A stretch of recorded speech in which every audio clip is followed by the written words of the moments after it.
Hello दोस्तों, आपका बहुत बहुत स्वागत है आपके अपने YouTube channel Aftab study classes में। तो दोस्तों, आज की क्लास में हम लोग बात करने वाले हैं क्लास 9th के लिए हमारे आसपास के पदार्थ मतलब साइंस का चैप्टर नंबर 1, इसके बारे में चर्चा करेंगे। इसका दोस्तों ये हमारा आज का पार्ट 1 है और हमारी बुक है एनसीईआरटी बुक, इसलिए आप लोग वीडियो को लास्ट तक देखिएगा क्योंकि इसमें आप लोगों के सारे डिस्कशन सॉल्व होने वाले हैं। तो आइए वीडियो को स्टार्ट करते हैं।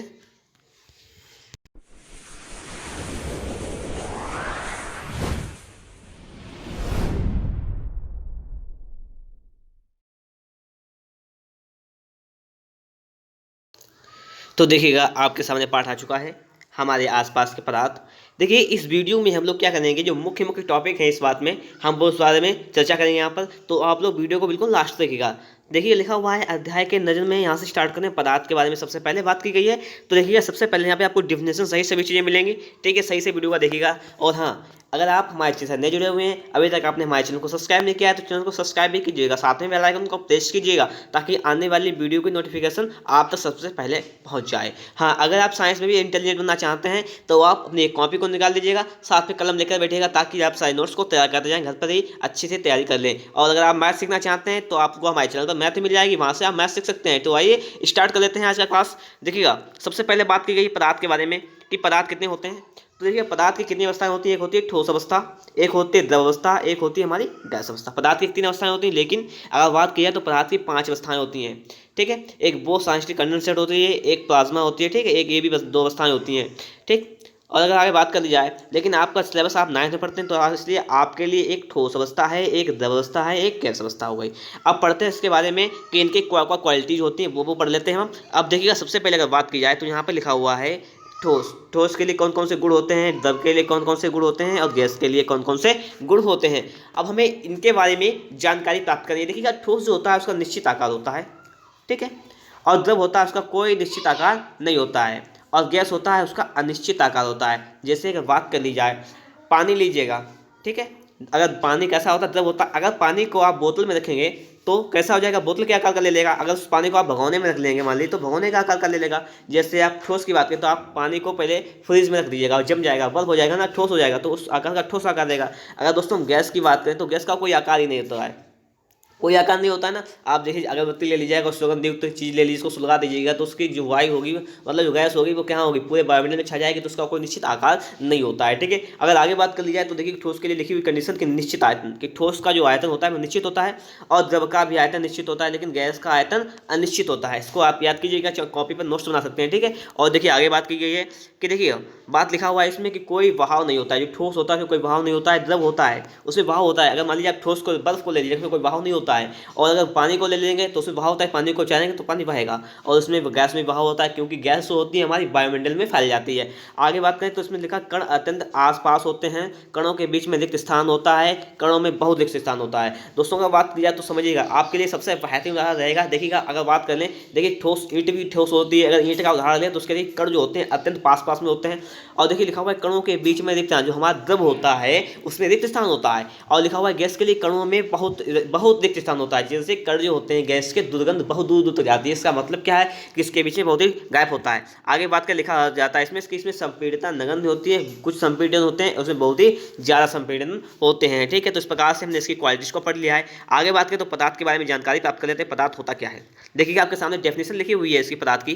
कह रहा है कि पदार्थ क्या होता है कि देखिए, प्रत्येक वस्तु जिस सामग्री से बनी होती है उसे पदार्थ कहते हैं। यही तो है कि प्रत्येक वस्तु, ये तो है कि प्रत्येक वस्तु जिस सामग्री से बनी होती है उसे पदार्थ कहा जाता है। और हमारे आसपास विद्यमान हर वस्तु ये में पदार्थ है। मतलब क्या है समझिएगा, पदार्थ क्या होती है, पदार्थ वह होता है जो स्थान घेरता है और जिसका द्रव्यमान होता है। जैसे आप बैठ के पढ़ाई कर रहे हैं, आपके पास कॉपी है एक, तो क्या हो गया, कॉपी एक पदार्थ हो गई। आप जिस रूम में मतलब आप तख्त पर बैठे हैं या टेबल पर बैठे हैं तो टेबल हमारी क्या हो गई, एक पदार्थ हो गई। ठीक है, तो इस प्रकार से पदार्थ क्या कहते हैं, जिस मतलब क्या है, प्रत्येक वस्तु जिस सामग्री से बनी होती है तो वो एक पदार्थ हो जाती है। आप टेबल मान लीजिए बैठ के पढ़ाई करते हैं, टेबल किससे बनी हुई है, लकड़ी की बनी हुई ना, तो लकड़ी क्या होगी, पदार्थ हो गया हमारे लिए। और क्या हो, पदार्थ वह स्थान भी, पदार्थ क्या है कि जो स्थान घेरता है और जिसमें द्रव्यमान होता है, द्रव्यमान मतलब जिसमें वजन होता है, जो जगह भी घेरता है, वो हमारा पदार्थ हो गया। अब चलिए बात करते हैं पदार्थ के क्वालिटीज के बारे में, गुणों के। फिजिकल देखिए, फिजिकल गुण दिए गए यहाँ पे, फिजिकल क्वालिटी इसके बारे में देखिए बात कर लें यहाँ पर।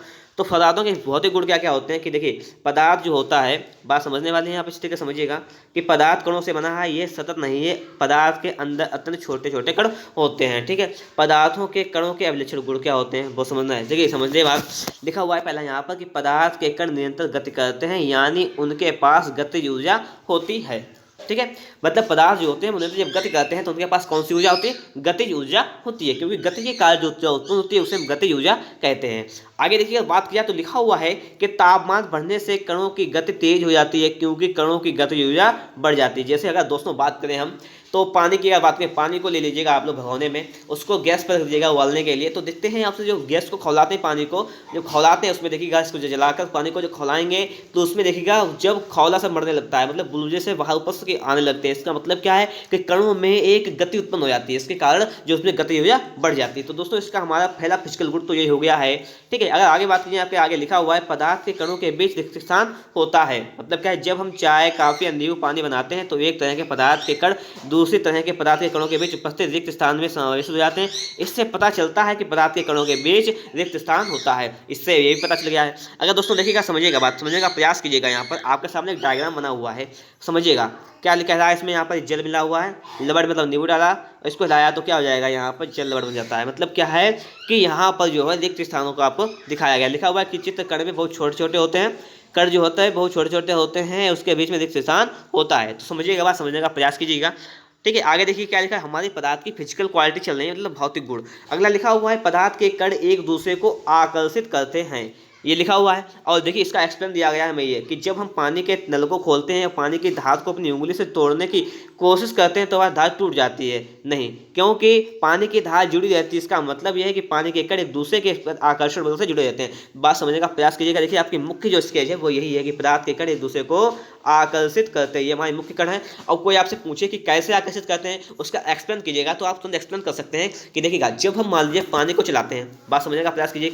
जब हम नल से जो है पानी को चलाते हैं और उस पर अपनी उंगली को लगाते हैं, तो आपने खुद अभी अनुभव कीजिएगा, इसका प्रैक्टिकल कर लीजिएगा आप लोग। तो देखो जो पानी होता है वो ऐसा तो नहीं होता है कि उंगली से हट कर जाए, मतलब क्या उसकी धार जो है सीधी सीधी जाती है, इसका मतलब ये, तो इसका मतलब क्या कि पानी जो होता है वो एक आकर्षण बल से जुड़ा हुआ होता है, ठीक है। बात समझने का प्रयास कीजिएगा। लिखा हुआ है पदार्थ के कणों के बीच में रिक्त स्थान और उसकी गति ऊर्जा ठोस पदार्थों में सबसे कम होती है, द्रव अवस्था में मध्यम और गैसीय अवस्था में सबसे अधिक होती है। आगे देखिए क्या लिखा हुआ है, आगे बात कर लें। आगे लिखा हुआ है आकर्षण बल भी ठोस में अधिक, द्रव में मध्यम और गैस में सबसे कम होता है। जैसे अगर बात की जाए तो अगर आप पानी और उसका उदाहरण लीजिएगा तो देखिएगा, सबसे अगर बात की ठोस जो होता है मतलब बर्फ होता है, उसमें सबसे आकर्षण अधिक होता है, क्योंकि उसके जो मतलब क्या होता है, उसमें जो अणु होते हैं, मतलब क्या है, पदार्थ जो होते हैं आपस में जुड़े हुए होते हैं, तो आकर्षण से कण जो उसके होते हैं जुड़े हुए होते हैं। इसलिए यहाँ पे अगर बात की लिखा हुआ है गैसीय अवस्था में कणों में गति होती है, द्रव अवस्था में न्यून, द्रव अवस्था में और न्यूनतम अवस्था ठोस अवस्था में अधिकतम होती है। मतलब क्या है, समझिएगा बात की गैसीय अवस्था में कणों की गति मध्यम होती है, द्रव अवस्था में और न्यूनतम होती है, और ठोस अवस्था में सबसे अधिकतम होती है कणों की गति। देखिएगा ये तो थी हमारी फिजिकल क्वालिटीज की। आगे की बात की जाए तो देखिएगा इस प्रकार से जो ठोस होता है, ठोस की बात की जाए, ठोस में देखिए कण इस प्रकार से व्यस्त होते हैं, ठीक है। और अगर बात करें द्रव में, तो द्रव में देखिए कणों के बीच में गैप होता है थोड़ा सा। और अगर गैस की बात करें तो गैस में बहुत बहुत दूर तक होता है गैप, क्योंकि तभी तो हमारे मान लीजिए हमने यहाँ पर अपने घर में अगरबत्ती से लगाई यहाँ पर, ठीक है, इसकी जो गंध है वो देखिए दूसरे पड़ोस के घर में भी जा रही है। इसका मतलब क्या है, इसका मतलब कि बीच में बहुत ही ज़्यादा हमारा रिक्त स्थान हो जाता है। तो देखिएगा आगे वीडियो को लास्ट तक देखते रहिएगा ताकि आप लोग अच्छी तरीके से सीख जाएं, ठीक है। तो देखिएगा आगे हमारा सवाल क्या कह रहा है उसको भी समझ लेते हैं। देखिए ये लिखा हुआ है आपके सामने 3 चित्र बने हुए, ठोस का बना हुआ है, एक द्रव का बना हुआ है और एक गैस का बना हुआ है। इनसे थोड़ा सा अनुभव कीजिएगा आप लोग, थोड़ा सा अनुभव कीजिएगा। देखिएगा ठोस होता है, ठोस में बिल्कुल रिक्त स्थान नहीं होता है, बिल्कुल, ठीक है, निश्चित होता है। इसमें देखिएगा थोड़ा सा रिक्त स्थान मिलेगा आपको, लेकिन गैस में तो बहुत ही रिक्त स्थान होता है, क्योंकि गैस जो होती है बहुत दूर दूर तक फैल जाती है। आगे अगर बात कर लिया है तो उसको समझिएगा पदार्थ की अवस्थाओं के बारे में। दोस्तों किसके बारे में बात करेंगे हम, पदार्थ की अवस्थाओं के बारे में बात करेंगे। देखिएगा पदार्थ जो होती है उनकी कितनी अवस्थाएं होती है, पदार्थ की 3 अवस्थाओं में पदार्थ पाया जाता है। कौन कौन सी, एक ठोस अवस्था, एक द्रव अवस्था, एक गैस अवस्था, जो कि अभी आप पढ़ रहे थे यहाँ पर। और देखिए इन्होंने यहाँ पर लिख भी दिया है कि हम मानव शरीर को भी पदार्थ की 3 अवस्थाओं में विभाजित कर सकते हैं। कैसे, हड्डियों और दांत को ठोस अवस्था में, देखिए हड्डी होती है और दांत होते हैं बिल्कुल ठोस होते हैं, तो ठोस अवस्था में याद कर दिया। और हमारा रक्त और जल द्रव अवस्था, मतलब हमारे बॉडी में जो रक्त फ्लो होता है तो वो क्या होता है, वो हमारा होता है द्रव अवस्था में। और फेफड़ों तक हवा गैसीय अवस्था में 70% हमारे शरीर में मौजूद होती है, वो पानी 70%। ये तो क्या मतलब क्या है कि यहाँ पर फेफड़ों में गैसीय हवा जो होती है, हवा जो होती है वो गैसीय अवस्था में होती है, और 70% पानी जो होता है हमारे शरीर में मौजूद होता है। पता है आप लोगों को कि हमारी बॉडी में 70% पानी उपस्थित होता है, ठीक है। अगर बात की जाए, देखिए यहाँ पर लिखा हुआ है कि वही कंडीशन यहाँ पर भी आ गई। ठोस अवस्था जो होती है उसका एक निश्चित आकार होता है, पढ़ा था अभी आपने। ठोस अवस्था में स्पष्ट सीमाएं होती हैं, इनको अच्छी तरीके नोट्स में याद बना लीजिएगा, उसका नोट्स। और लिखा हुआ है देखिएगा, निश्चित और स्थिर आयतन होता है ठोस का। देखिए आयतन निश्चित होता है, इनकी संवेदिता नगण्य होती है, जड़ मजबूत होते हैं, ये मजबूत होते हैं। बात तो यही है। यहाँ पर उदाहरण भी इन्होंने यहाँ पे दे दिया है, इसको यहाँ पे उदाहरण भी आप समझ सकते हैं। लिखा हुआ है कि बल लगाने से रबड़ बैंड का आकार बदल जाता है, लेकिन बल हटाने से पुनः अपना आकार मूल आकार में आ जाता है। अत्यधिक बल लगाया जाए तो रबड़ बैंड टूट जाता है। ठीक है। और देखिए इन्होंने यहाँ पे क्या कहते हैं, उदाहरण समझिएगा बात आप लोग, कि ठोस पदार्थों में कणों की गतिज ऊर्जा न्यूनतम होती है, इसलिए ठोस पदार्थों को निश्चित और दृढ़ आकार होता है। अब जैसे समझिएगा बात, आप एक ठोस मतलब आप बर्फ का टुकड़ा ले ठोस, उसको आप उबालें। ठीक है। देखिए जब उसको हम उबालेंगे तो उसको थोड़ा टाइम लगेगा, जबकि हम अगर द्रव को उबालेंगे तो वो जल्दी उबल जाएगा। पहले ठोस जो होगा वो पिघल कर पहले पानी में आएगा, द्रव अवस्था में आएगा, फिर द्रव के बाद वो उबलेगा। तो देखिए उससे भाप भी बन जाएगी हमारी। देखिए अगर सबसे पहले आपको बात करें तो आप सबसे पहले एक बर्फ का टुकड़ा ले लें। ठीक है। बर्फ का हमने एक मान लीजिए टुकड़ा ले लिया है। अब बर्फ के अगर टुकड़े को, ठीक है, अगर हमने क्या किया, उसको हॉट किया, गर्म किया यहाँ पर इसको, ठीक है, गैस पर रखकर उसको खौला दिया हमने, तो ये हमारा बन जाएगा द्रव। अगर हम द्रव को और गर्म करें, यहाँ पर द्रव को गर्म करें तो क्या दोस्तों, ये गैस बनकर उड़ने लगेगा। यही तो होती है हमारी क्रिया। अच्छा, आप लोगों को एक चीज़ मालूम है कि ऐसी कौन सी पदार्थ है, मतलब ऐसा कौन सा पदार्थ हमारा है जो सीधे ठोस से हमारा सीधे गैस में बदल जाता है, बर्फ द्रव में नहीं आता है? पता है आप लोगों को? अगर आपको पता है तो आप उसका कमेंट में उत्तर जरूर बता दीजिएगा। ठीक है। तो देखिए आगे बात करें तो आगे लिखा हुआ है, समझिएगा बात, कि शर्करा और नमक जिस बर्तन में रखे हैं उस बर्तन का आकार ले लेते हैं यदि, लेकिन ये ठोस पदार्थ है क्योंकि क्रिस्टलों का आकार वही रहता है। आगे देखिए, आगे कह रहा है आपको कि हाथ से, हमारे एग्जाम्पल है याद कर लीजिएगा एक दो, कि हाथ से दबाकर स्पंज का काफी हद तक स्पंजित हो सकते हैं, लेकिन फिर भी एक ठोस है। कार्य है कि स्पंज के छिद्रों में हवा भरी होती है, दबाने से हवा बाहर निकल जाती है। देखिए आपने बहुत स्पंजी चीज देखी होगी। देखिए अगर हम क्या करें, उसको दबाते हैं, देखिए वॉल भी एक आती है स्पंजी। देखिए ब्लड प्रेशर वालों के लिए वॉल दी जाती है कि उसको दबाए रखें। जैसे किसी से जब किसी का रक्त जो कोई रक्त अपना डोनेट करता है किसी संस्थान को, तो उसको एक वो वॉल दी जाती है कि वो पकड़े रहे उससे।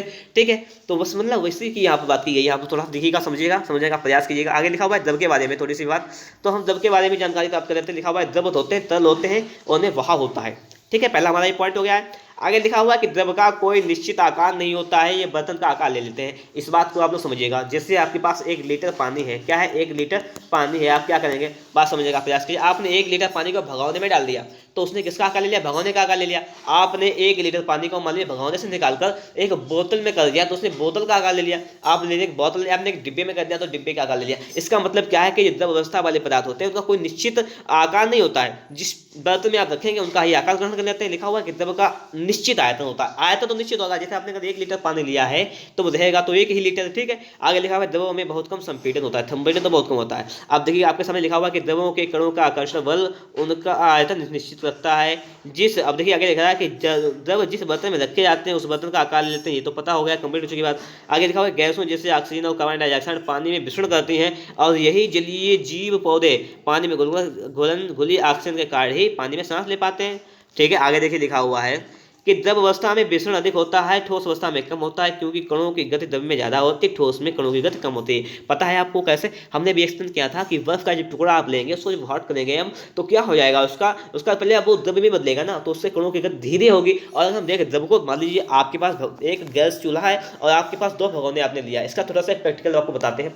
आपने 2 भगोने लिए, आपने एक गैस पर क्या किया, एक चूल्हे पर आपने एक भगोना, दूसरे पे दूसरा, एक में आपने बर्फ का टुकड़ा डाल दिया और दूसरे में पानी भर दिया। अगर बात की जाए तो दोनों को सेम टेम्परेचर मान लीजिए दे दिया आपने, उसको उबालना शुरू कर दिया, तो सबसे पहले आपका जो पानी है वो उबलने लगेगा, क्योंकि बर्फ जो है वो सबसे पहले द्रव में कन्वर्ट होगा। हमारा बर्फ किसे बदलेगा, समझने का बात यहाँ पर है कि बर्फ सबसे पहले आपका द्रव में जब बदलेगा, कन्वर्ट होगा ना, तो उसको ज़्यादा टाइम लगेगा, जबकि हमारा जो पानी होगा वो ज़्यादा अच्छी तरीके से खौल जाएगा यहाँ पर। तो ये हमारे थे द्रव के बारे में बात। अगर देखिए गैस के बारे में बात की जाए तो समझिएगा, बात समझने का प्रयास कीजिएगा। लिखा हुआ है गैसीय अवस्था, कि गैसों में बहाव होता है। पता है आप लोगों को, गैसों में संपीड़न अधिक होता है, गैसों में कोई निश्चित सीमाएं नहीं होती, गैस जहाँ से वहाँ तक जा सकती है, इसका कोई निश्चित आकार नहीं होता है, कोई निश्चित आयतन नहीं होता है। तो इसकी क्वालिटीज के बारे में बात है। लिखा हुआ है आगे कि गैसों में कण इधर उधर घूमने के लिए अच्छी तरह से स्वतंत्र होते हैं, उनमें आकर्षण बल कम होता है, इसलिए गैसों में वहाव होता है। लिखा हुआ है गैसों का कोई आयतन निश्चित नहीं होता है, इसलिए गैस जिस भी बर्तन में रखी जाती है वह उस बर्तन में आयतन घेर लेती है। जैसे बर्तन की नहीं बात की जाए, आप कमरे मान लीजिए अगरबत्ती से लगा दी आपने, या आपने कमरे में 2 बत्ती लगा दी,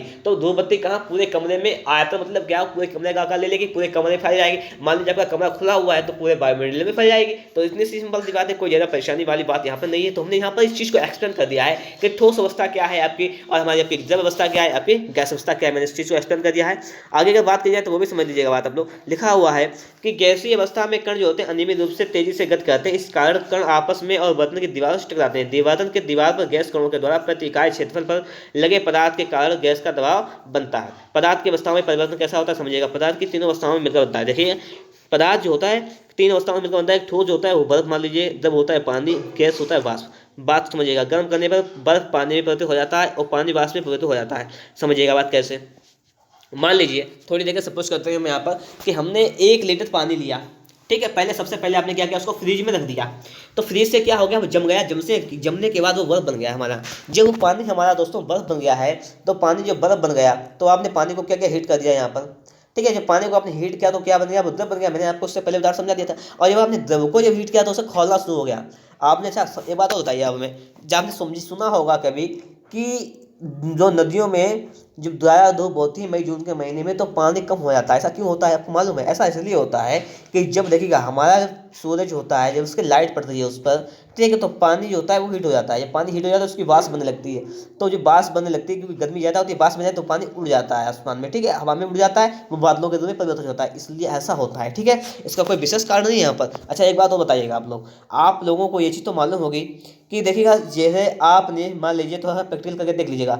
आप 1 लीटर पानी लीजिएगा, भगोने में भर लीजिएगा, उसको आपने छत पर रख दीजिएगा, भगोने या किसी में भरकर छत पर रख देंगे। तो आप लोग वहाँ पर एक चीज़ को अनुभव करेंगे कि पानी जैसा आपने सुबह पानी रखा था उससे बहुत ही कम पानी आपका हो गया है, क्योंकि वो पानी जितना कम हुआ है इसका मतलब क्या, वाष्प बनकर उड़ गया है। थोड़ा सा उदाहरण और ले लेते हैं। अगर हम बात करें कपड़ों की, तो आप कपड़े जब छत पे सुखाते हैं तो क्या होता है, वो सूख जाते हैं, पानी उनका कहाँ जाता है, पानी भी वायुमंडल में चला जाता है वाष्प बनकर, ठीक है, वाष्प में परिवर्तित हो जाता है। आगे अगर दोस्तों बात की जाए, हम लिखेंगे पदार्थ की भौतिक अवस्था को 2 तरीकों से परिवर्तित किया जा सकता है। कैसे, देखिए कि पहले होता है तापमान में परिवर्तन करके।